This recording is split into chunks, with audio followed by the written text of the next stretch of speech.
Halo guys, nama saya Martin, saya absen 25, saya dari kelas BC.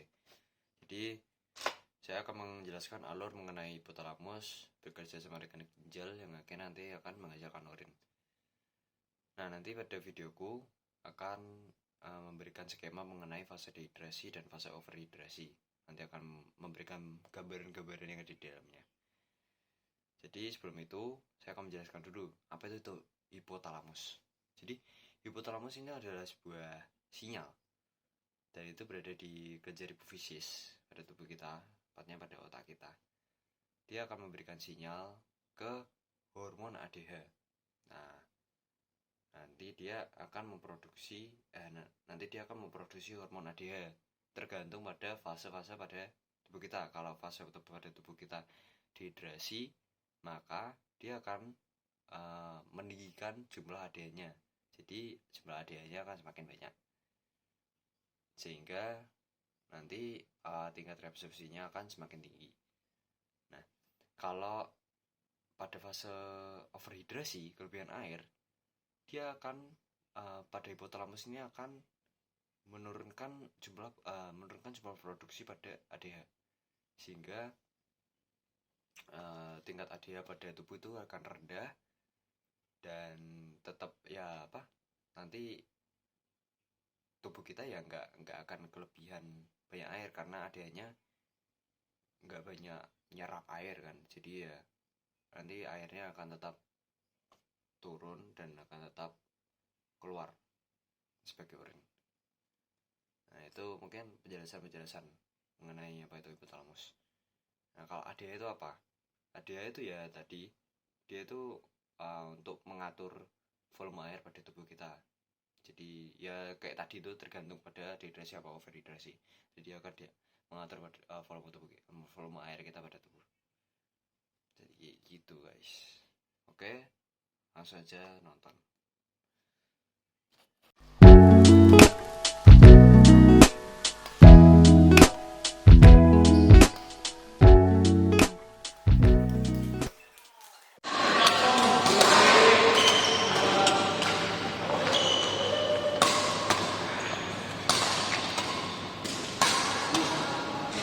Capek sekali guys.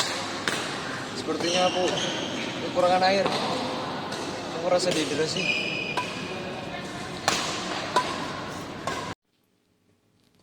Halo, ada. Kami butuh bantuanmu. Tolong panggil bala bantuan. Panggil teman-teman adikmu yang lain untuk reabsorpsi ulang karena tubuh ini mengalami dehidrasi. Tolong. Hipotalamus. Halo, hipotalamus. Oh, iya. Saya akan memanggil bala bantuan. Saya akan memanggil teman-teman adik-adikku yang lain untuk melakukan reabsorpsi. Ya, siap. Tunggu ya.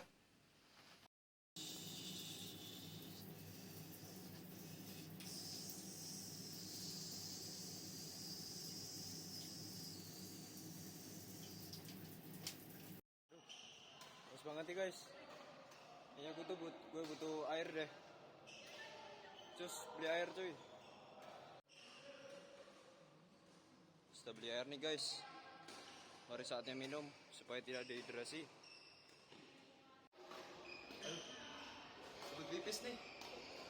Bisa.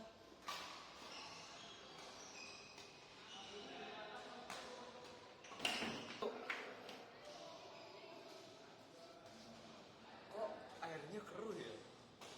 Kenapa ya? Kan skema video mengenai fase dehidrasi tadi. Jadi maksudnya itu apa toh? Nah, ketika ada seorang Martin sedang bermain badminton tadi, itu dia kelelahan. Akhirnya dia duduk kan.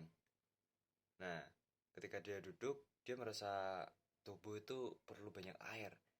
Dia butuh air tuh. Jadi dia mengalami dehidrasi tuh.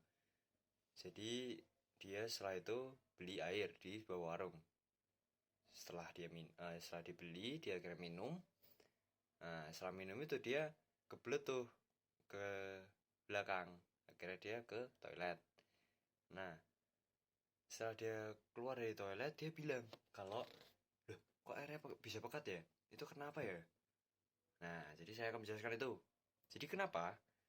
Jadi itu karena tubuh kita itu memberikan sinyal ke hipotalamus bahwa kita hipotalamus itu butuh untuk memproduksi ADH supaya tubuh kita tetap berkecukupan air. Nah, sebelum itu, hipotalamus ini fungsinya apa toh? Ya, hipotalamus itu seperti yang aku bilang tadi, dia itu fungsinya tuh untuk memproduksi ADH. Jadi dia itu untuk mengatur kadar air dalam tubuh kita lah istilahnya. Nah, jadi hipotalamus dia akan manggil tadi ADH, dia tolong panggil teman-temanmu, kan dia bilang gitu kan. Dia akhirnya adik-adiknya memanggil teman-temannya memproduksi ADH dengan jumlah yang tinggi. Nah, ADH itu tadi dia akan berjalan bersama darah. Setelah itu dia sampai ke ginjal, akhirnya ADH itu akan melakukan reabsorpsi, yaitu penyerapan ulang. Nah, itu kok dilakukan itu kenapa toh? Jadi karena dilakukan reabsorpsi itu karena tubuh kita kan kekurangan air itu pada saat itu. Nah, maka dari itu tubuh kita butuh air. Jadi ADH itu mengatur supaya tubuh kita itu tetap berkecukupan air. Nah, jadi akhirnya diserap tuh air-air yang mineral-mineral tadi, diserap lagi supaya tubuh kita tetap berkecukupan. Nah, setelah banyak diserap, nah itu yang menghasilkan urinnya itu menjadi pekat. Nah, maka dari itu urinnya itu menjadi pekat. Itu karena ADH guys ya.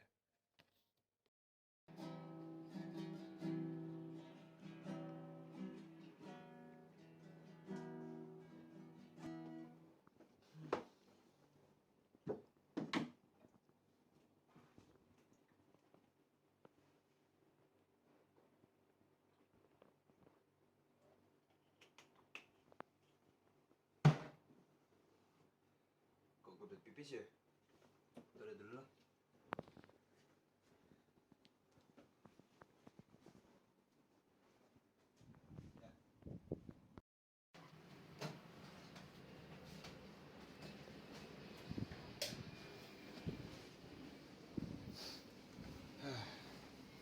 Astaga.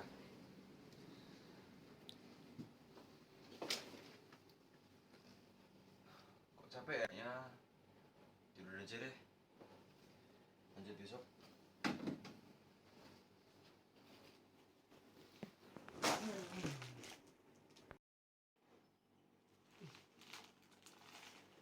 Kulit lagi deh aku deh.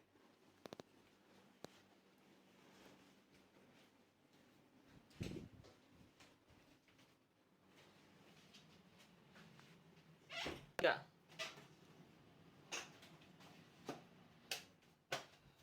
Kok aku pipis terus ya? Udah 3 kali aku ke toilet nih. Kira-kira kenapa ya?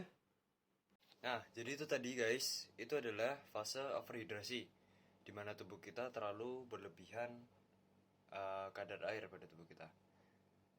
Nah, sistematika hipotalamusnya langsung aku jelasin di sini ya. Jadi hipotalamus itu nanti dia hampir sama sih kayak tadi, hampir sama kayak fase dehidrasi. Tapi bedanya hipotalamus nanti akan bilang ke ADH bahwa tolong kurangi produksi ADH-nya. Jadi ADH-nya didikitin nih, produksi ADH semakin rendah. Nah itu kenapa kok kayak gitu? Karena kita mengalami overhidrasi, kita kelebihan air. Jadi penyerapan pada hormon ADH sebagai melakukan penyerapan, dia akan dikurangi. Jadi karena tubuh kita udah cukup air nih, nah maka dari itu kita nggak perlu lagi reabsorpsi lagi, nggak perlu lagi penyerapan ulang lagi, nggak perlu karena udah cukup, dalam konteks udah cukup air. Nah jadi airnya itu nanti akan tetap lanjut aja, tetap akan terbuang. Maka dari itu airnya yang tadi dibilang oleh seorang Martin tadi itu kok bening. Nah itu maka dari itu guys, airnya bening itu karena hormon ADH nya itu hanya sedikit lah untuk mereabsorpsi mineral pada nefron ginjal pada tubuh kita. Nah, jadi kayak gitu, makanya nggak keruh kan akhirnya. Itu penjelasan mengenai sistematika overhidrasi. So guys, jadi itu saja mengenai penjelasan dari saya mengenai hipotalamus, alur hipotalamus, terus hormon ADH, terus akhirnya menjadi urin, entah itu urinnya itu pekat atau bening. Nah itu guys ya, semoga kalian paham dengan apa yang aku udah jelaskan. Jadi saya Martin, saya mengucapkan terima kasih.